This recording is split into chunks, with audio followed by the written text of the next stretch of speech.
what's up everyone? Pastor JAMZ back with another review, and today we got the latest album from Lil Wayne, The Carter 6. Lil Wayne is 42-year-old Dwayne Michael Carter Jr., rapper, singer-songwriter, and label executive from New Orleans, Louisiana. The Carter 6 released just last Friday, June 6th of 2025. We have 19 tracks, an hour and 9 minutes. Wow, what a whopper there. So Lil Wayne, I am no stranger to his music. I have, he is one of the best out there, especially up and coming veteran rapper. And the last thing I reviewed of his was back in 2021 with that album collab he did with Roddy Ricch the Kid, Trust Fund Babies, that I did not exactly enjoy. I gave it a 3 out of 10. And it made it to my worst list of that year. Yeah, even though I did mention in that review that Lil Wayne was essentially carrying the whole album, I just it wasn't really fitting with me. The collab was very out there, the least I could say. But, Lil Wayne is known for releasing the Carter line and also his dedication mixtapes, which I am more a fan of and more used to. And even though they're mixtapes, it's not really on mainstream streaming services. You can easily find them on YouTube. But the Carter, the first one, was released in 2003.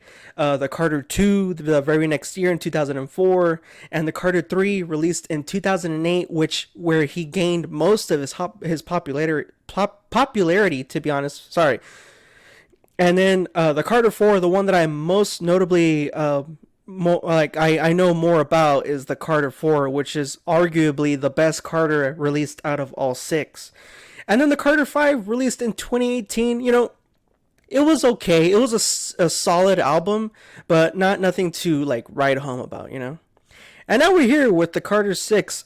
Personally, one of my favorite projects from Lil Wayne is Dedication 4. Dedication 4 is very out there, very extreme, a little edgy, and yeah, that's pretty much it.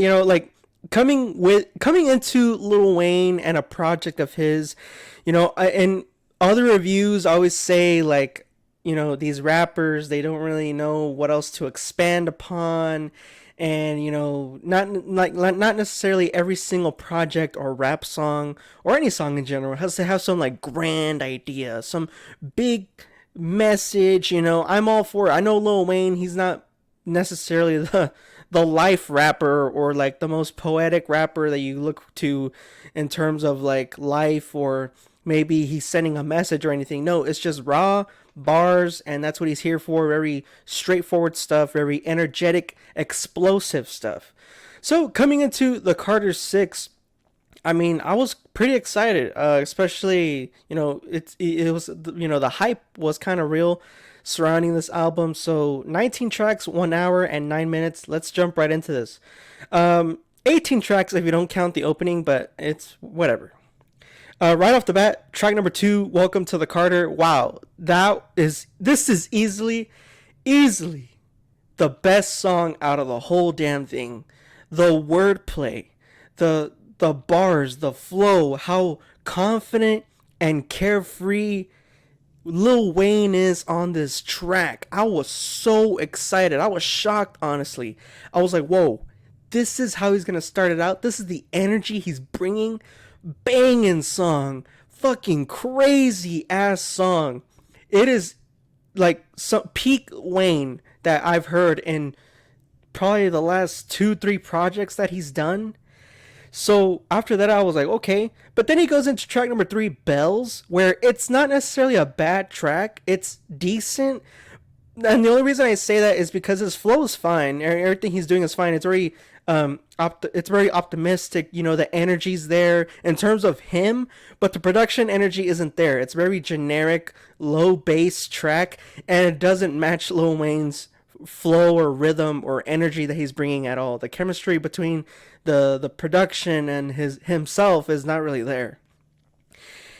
And then here's where we start getting into problems. The first half of the album, or the first, I would want to say, 8 tracks. The first half of the album is where you get the really core idea of what he's trying to convey what he's really trying to put out there. And if I'm being completely honest here, I'm just throwing it out there. I think that the first 9 tracks, I would want to say, is what the actual album was supposed to be. I felt like I'll get to that later. But anyways, he has features on here. Track number 4, Hip Hop, has Big X the Plug and Jay Jones. I don't know who Jay Jones is, but he easily carries the track. It is so disappointing and weird when features outdo you and they out rap you. Their talent outshines you. And I don't even know who the hell Jay Jones is, but kudos to him. Big X the Plug is not really utilized that well in that track. He's just used for the chorus, and that's really a shame, because I think him and Wayne could have really done something on that one. My God. I'm sorry, yo. Then we get to Sharks featuring Jelly Roll and Big Sean. Snakes ain't always in the grass. Sharks ain't always in the water. Yeah, that's pretty bad. And then, Big Sean is on here for whatever damn reason at the end. When he does his verse, does it so fast. Sounds like he doesn't even want to be on this thing. Man, fuck Big Sean. Fucking whack. Okay, so speaking of features on this thing, I know I know I'm going track by track here, which I don't usually like doing. But I have to emphasize that the first 9 tracks, the first half of this album, is really where you get any sort of art, I guess. You get any sort of meat from this album. Any sort of idea that Lil Wayne was trying to convey. Band from New Orleans, decent track. You know what? Good track. Compared to everything else on this thing, good. Band from New Orleans is a good track. And I hear he released a remix with Nicki Minaj. Kudos to her. Great collab between them. They've always been together. Young Money, shout out to them. But I didn't hear it though. And then you have where we get into the danger zone. After Band from New Orleans is where it gets bad. Really bad. Straight downhill. You have track number 7, The Days, featuring Bono from U2. I was like, what the fuck is this? Hey, 2010 called. They want their shitty, generic pop song back. It is so weird what happens after track number 6, Band from New Orleans. The Days featuring Bono is like some weird, generic 2010 pop song, and like you're supposed to be uplifted and it's supposed to be a positive message. It is so weird coming from Lil Wayne. Not saying that he can't do that, but it is tacky. It sounds strange coming from him because it's not genuine, and I hate using that word. And then you have track number 8, also one of the best songs on here. And after that, it is Nothing Else, Cotton Candy featuring 2 Chainz. And like I said, not every rap song has to have some grand message. This rap song, Cotton Candy featuring 2 Chainz, is about coke. Straight and simple. It's honestly, the chemistry between them two is really good. And it's a pretty fire song, I'm not gonna lie. After that, it is a fucking dumpster fire with this album. Island Holiday, track number 10. Again, some weird generic summer hit track that you'll hear on the radio with a generic ass beat. Weird as hell. Track number 11, Loki's Theme, was actually good in the beginning. But then Lil Wayne is known for trying out different sounds, especially with like acoustic guitars and electric guitars. Towards the middle and end of Loki's Theme, just randomly this weird extreme guitar riffs are coming out. It's like a rock song now, where the beginning of the track was more of a dark, ominous beat, and it's just a weird change. The flow is so off-putting, and even the production from the rock, like the rock aspect of it, like the electric guitar riffs and strings, it is not good. You have them like messing up. It's like screeching, not on purpose, but like they're trying to outdo they're trying to outdo themselves, and it's kind of like showcasing rock to someone who doesn't listen to rock. Is what they're basically trying to do. And then again, The pacing of the album itself is off. Track number 12, If I Played Guitar, it's him acoustically singing very corny lyrics. If I knew how to sing, this is him. I'm paraphrasing here. If I knew how to sing, I'll hit a song that hits harder than Sylvester Stallone. It is so corny and tacky. Track number 14, Rari, featuring Cameron Carter, his middle son. I thought this was a chick. I thought it was a girl. The boy is 15 years old, which is, I mean, regardless of that, I'm not hating on the kid, but it is so annoying. I'm moving on from that one. Oh my god, track number 15, Maria, featuring Andrea Bocelli and Wyclef Jean. I don't know who the fuck that is, but dude, it is a sample of Maria and a very powerful and amazing song, and it is not good. It is so fucking weird. I'm telling you, the strange choices that Lil Wayne makes in this album, it is just very off-putting, very left field. And you know what? I'll even put this out there. I give him credit for trying to something so experimental, yet I can't just go with it because it just doesn't hit. It doesn't land. It is very tacky. It's very fake is what I'm trying to say, and it's very strange. And I know he was maybe trying to do something like out there, but you have the most generic features, the most generic beats, and the most generic bars when you yourself have showcased that you still have it in this very album. You know what I mean? And like in track number 2, Welcome to the Carter. And then, you know, it's really, oh my god. Being Myself, track number 16, featuring Mannie Flesh.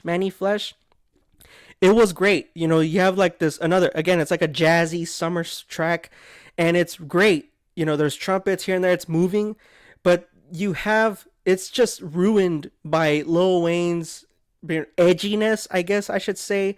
And I know, like I said, I mentioned in this video, coming into a Lil Wayne project, I'm not expecting some grand shit. I know what Wayne raps about. I know how he is. I mean, I like his music. It's great. And I like that energy he brings, but it just doesn't fit with what's going on. It doesn't fit the production. Talking about, before you piss me off, I'll piss on myself. And then, the truth is hard to swallow. She drink the semen and belch. Oh my god, dude. When I heard that, I mean, we're all adults here, okay? When I heard that, though, it honestly made my stomach churn. It was such a disgusting bar. Like, it is just, it's like, no, dude. Like, we're kind of past that, man. Maybe if I was in middle school again, or, you know, my, like, 15, 16 years old, I'll be like, yeah, hell yeah, you know, but like, no, dude, I'm fucking grown up now, man. Like, those bars are fucking just bad, dude. And then, track number 18, Alone in the Studio with My Gun, featuring MGK and Kodak Black, is so generic and boring again. Like, he has this idea of, like, he is some emotional, sensitive artist, and it's so, like, off-putting with the pacing of the album. Like, okay, you have like these, you try to be like hype up and do like everything like energetic and shit, then he has like this down moment, and then it's hype down. The pacing is so off. It doesn't flow good. Nothing flows well in this album except for small instances where you have a glimmer of hope in the beginning tracks of this thing, and even that, you are shrouded and surrounded by shit of whatever Lil Wayne is spitting out with his generic ass features. And then he has the gall at the last track of this thing, track number 19, Written History, that he's the fucking best, this and that. Dude, the guy sampled on track Peanuts to an Elephant, he fucking sampled the Mario minigame theme from the DS.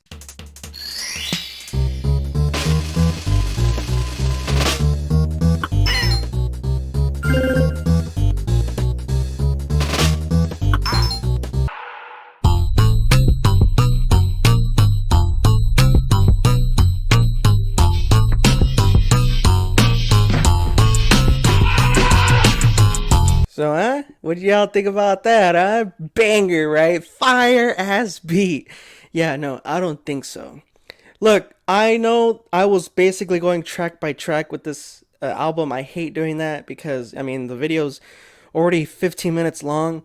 But, y'all, if y'all were to listen to this album, I mean, each song is like its own weird little clusterfuck of just what the hell's going on.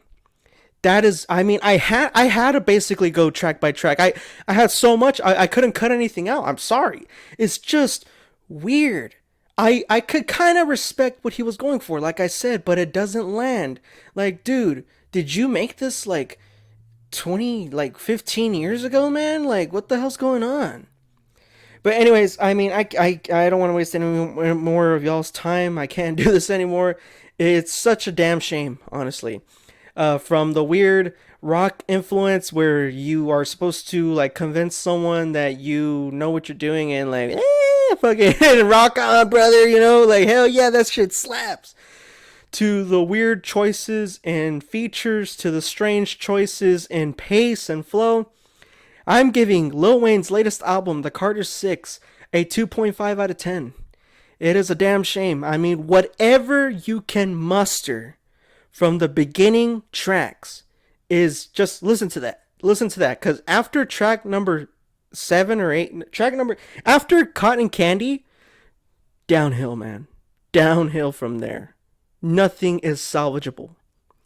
Anyways, hope a link in the description below if y'all want to check this album out. See you on the next video. Pass the jams out.